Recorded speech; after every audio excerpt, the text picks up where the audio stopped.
my name is Jared and you're watching Backroad Exploration. I'm really excited to be out with my family on another adventure. We are in an area that I've basically done no exploring in. In fact, I've only really been up here to camp or anything one time when I was a kid, and I hardly even remember it. We're not far from Bear Lake, which is in northern Utah and just above Logan, Utah. It's a really pretty lake. It's a beautiful area. We found this nice little canyon to camp in that's about 10 or so miles away from the lake. On our way up last night, we had a little bit of a tragic incident. We were going, it was dark, and just right out of the corner of my eye, a deer came right in front of us, and we just went right over the top of it. It was, you know, we stopped and I was able to come back and look at it. It was dead, definitely on impact. Luckily, nothing happened to us. There was a little bit of damage to the control box of the winch on the Jeep. It has like some screws that hold it on, and that completely came, just broke off as we hit the deer and went over the top of it. We're gonna head down towards Bear Lake today, do a bunch of exploring around the mountains surrounding Bear Lake and spend a bunch of time at the lake, come back to our campsite tonight, and then tomorrow we'll pack up and make our way through the mountains back towards home. Really looking forward to these 2 days of adventure. Let me show you around. So this control box, these leads connect to a cap that goes on the top where you plug in your winch control switch, and I think if I put it back on and connected these, it would still work, but the bolts right here, you can see the plastic that connected to that control box just totally busted off when we hit that deer last night. So luckily the bumper did its job and no damage to the vehicle.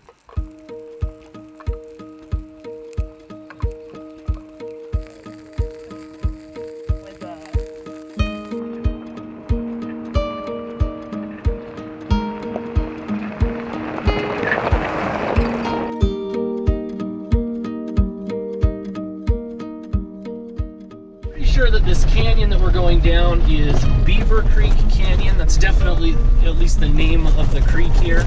So we're making our way back down it to the main canyon road, which we'll jump on and then make our way over to Bear Lake.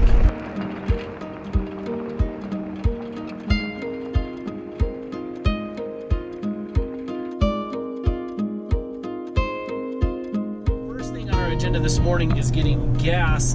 We are dangerously low on fuel, but we knew we were going to make it up to Bear Lake and we would top off there, so we're going to go grab some fuel and hopefully find a nice place to set up and just check out the lake and check out the beach.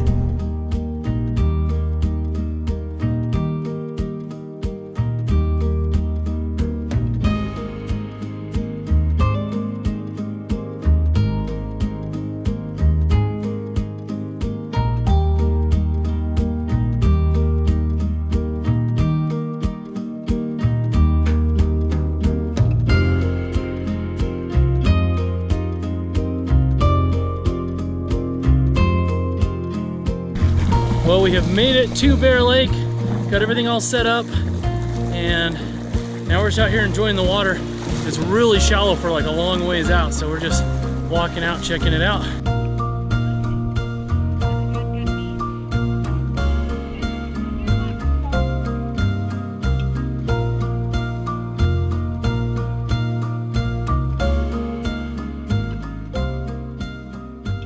All right, so first thoughts on Bear Lake. It's really blue. I don't think any of the video footage that I've shown so far really showcase that very well, because when you're right with the water, you don't see it as much, but as soon as you get up above it, it's crazy blue. We're gonna go drive around the lake, see if we can find another spot that looks fun to play in, stuff like that. Maybe just cruise around it and check things out. It's really windy. I am not familiar with the lake. I don't know if it's always really windy, but it is really windy, so we're gonna see if we can find a place that's a little bit better out of the wind. What did you guys think? Did you like it? Yeah. Yeah, pretty fun? Pretty good. Charlotte, did you like it? Yeah. Okay, good. All right, here we go. So we're doing some serious glamping this weekend. We're at the city park. We just finished our loop around Bear Lake, and we decided to grab some ice cream before we head back up into the mountains. And man, I've just been like looking at real estate, because all these houses that have access to the lake straight from their homes, that would be like amazing to have. Of course, they're all like, you know, $1 million. So out of the question, but it would be really neat. I've been really impressed with Bear Lake. I haven't been up here since I was a kid. This has been really cool. We'll probably hang out here at the city park for a little bit, then head back towards camp through the mountains.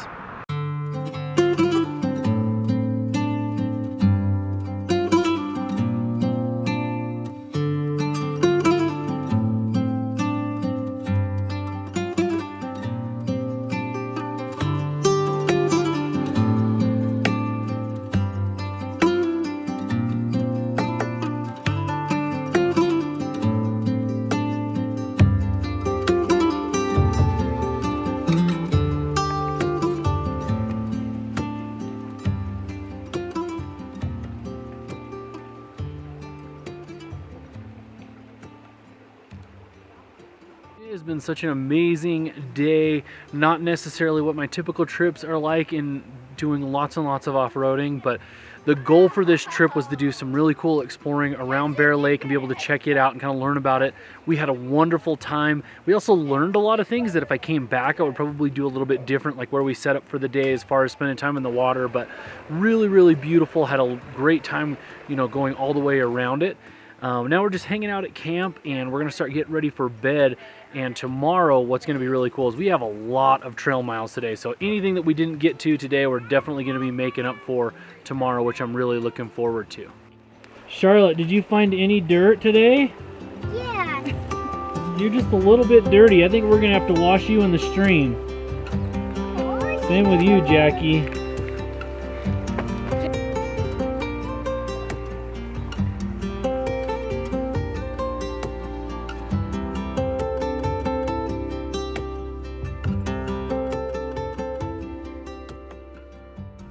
So one of the new additions to my camp setup is this Jackery 300.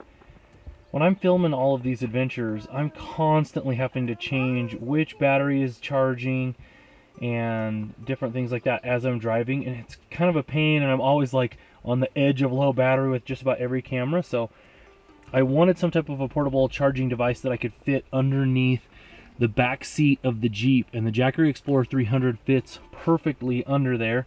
So I've got the GoPro batteries charged. I'm working on charging one of the drone batteries that's still not charged that we were using, and there's still a couple empty slots that I could be charging more stuff. So, you know, first trip out, but I'm really happy with this. We had phones and different things like that charging, and the, you know, the GoPro batteries charging last night. So it's going to be nice having something to keep all of our devices charged and take advantage of the time we're at camp and charging stuff up. So I'm excited about this setup. Working on some breakfast sandwiches. Boys have already gobbled theirs up. Charlotte's just seeing how much of a dust bunny she can turn into before we change her out of her pajamas. It was a beautiful morning. The sun coming down through those trees. So one thing I haven't shared too much info about is this SpotX satellite communication device. So because I do so many trips either solo by myself or as a family, we're still solo, not with another vehicle or rig, I've wanted to have something that in case something happened, we could get in touch with someone.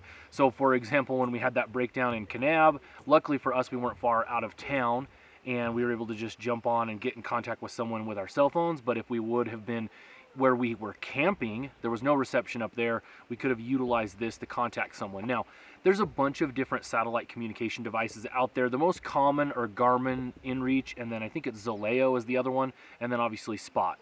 I basically went with the SpotX for a couple of reasons. It's a lot bigger, which is kind of one of the downsides, but it has a keyboard on the face of it. If you get the Garmin InReach Mini, you can kind of send messages by scrolling through really slowly through the menu, but it's really designed to be utilized with a phone and an app. And I didn't want that just in case something happened to me and my kids needed to be able to use the device. I was a little bit, and maybe there's a problem with the phone or they're unable to get into it or the battery's dead or something like that. I didn't want to have that be somewhat of a holdback. Whereas this, my son, he can easily open this up, send a text message. I have a bunch of contacts saved in here between, you know, family, friends, some of my friends in the overlanding community that would be willing to come out and help me if there was a problem. And then obviously it has this SOS function. If you pop that open and you push the SOS button, then it's going to contact emergency services and give them your location. So it has some navigation device part of it too. I found that to be pretty terrible, to be honest. It would give you like north, south, east, and west, but you would not want to use it as like your primary GPS. I still just use Gaia GPS anyways on my phone. It can check in, which doesn't cost you any of your text messages. I just have one of the cheapest plans. I think I can send 20 texts per month, which is more than sufficient. This really isn't designed to have like long-term communication with someone. So I'm not like getting to camp and exchanging a bunch of texts with Lauren to see how things are going. It's fairly slow because it's using satellites to send and receive, and so it's really more to just kind of check in. Hey, we've made it to camp, everyone's doing well, here's when we plan on leaving tomorrow, type of a thing. Most of the time though, I'm just utilizing what are called the predefined messages for a couple reasons. One, those don't go against your text allotment. And two, it's just nice and easy. You can pre-program what you want those to say. So like, you know, we made it to camp, here's our location, and then you send that. And then that sends to a couple of different people. It sends to Lauren, it sends to my brother Mike, and I actually have it send to my email as well, just so that that's recorded in a few of those locations. And you can add, I think, up to like 50 contacts to get that predefined message. It also will do the tracking intervals to kind of track your location as you're going. I don't utilize that as much. I think I only have mine ping like every 20 minutes or something like that, just because I'm already using Gaia to track my actual really defined location. But so far, I would say that I'm pretty happy with it. The one thing that has been pretty frustrating to me is I feel like it's pretty slow. So if I'm going to go send a message, sometimes it'll go in like 30 seconds. So obviously it must have a better, you know, connection to the satellite. But in this little canyon that we're in, I don't know where the satellite is that it's trying to communicate with. But I sent some messages yesterday, and it took about 15 minutes for that message to go out, which, in my opinion, that's really slow. If you were in trouble, I guess you're going to have to wait a long time anyways, but you'd want to get those messages out a little bit faster. I believe that the plan that I'm paying for is $12.99 a month, and then I've added $1.36 to it or something like that for $100,000 worth of emergency rescue service. There's so much fine print in that emergency rescue service. I have no idea if it's any good, but I figure it would probably not be a bad thing to have if I was out on a hike or somewhere really remote and broke my leg or something and needed to have like a helicopter come and rescue me. And you can pay for a lot of $130, you know, $130 a month to come up with $100,000 in helicopter fees. So like I said, it's one of those things I hope I never have to use, and I'm a little skeptical on how much they're actually going to cover based on, you know, like 5 pages of fine print. But it does bring a lot of peace of mind to me and to Lauren when we're out on these trips, that we can communicate with the outside world in a way to get help. Most of the time, if anything happened, I'd be texting my brother, here's where I'm at, here's the part I need you to bring, or those types of things, because we're broken down. But it does kind of bring that peace of mind, which is really nice when we're out on these solo adventures.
Sleeping pad, sleeping pad, dry food, cooler, rest of the sleeping gear, water.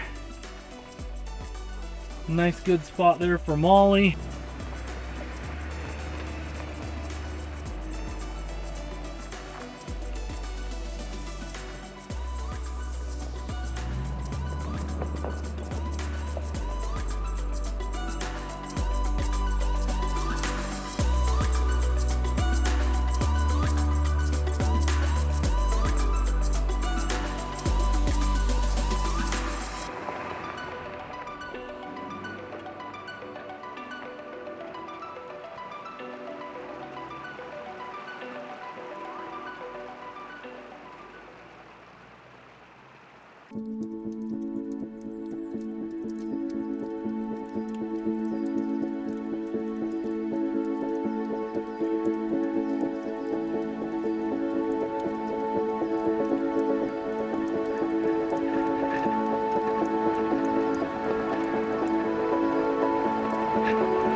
As usual, we have veered off course and we're making our way north through these mountains.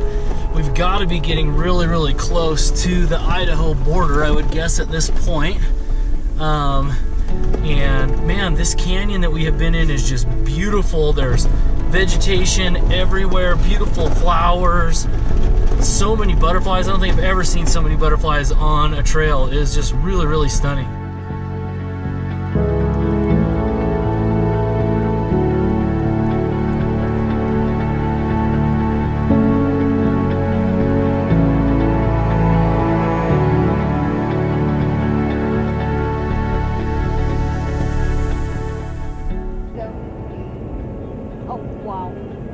You just waking up?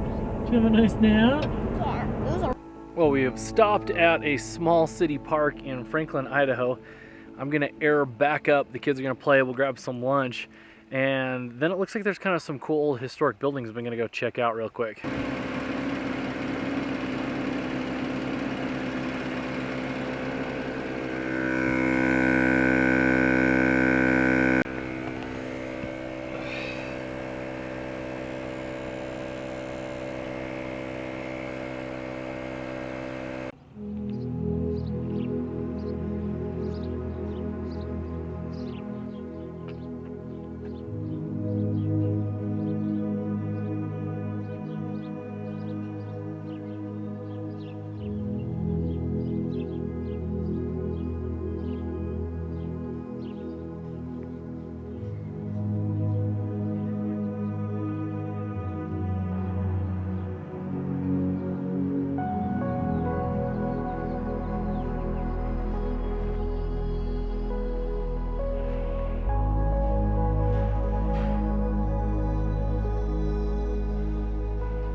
Well, that is going to put a wrap on this week's adventure. I'm really glad we stopped in Franklin, Idaho. It is another town in this area that just has a ton of rich pioneer heritage, which I absolutely love. Was just happenstance that we were close to those buildings as we were driving by. I saw them and wanted to go check them out. They're really, really cool. So if you enjoyed this video, please make sure to like and subscribe. If you want to follow us on the day-to-day, you can do so on Instagram at Backroad Exploration. Thanks so much for watching.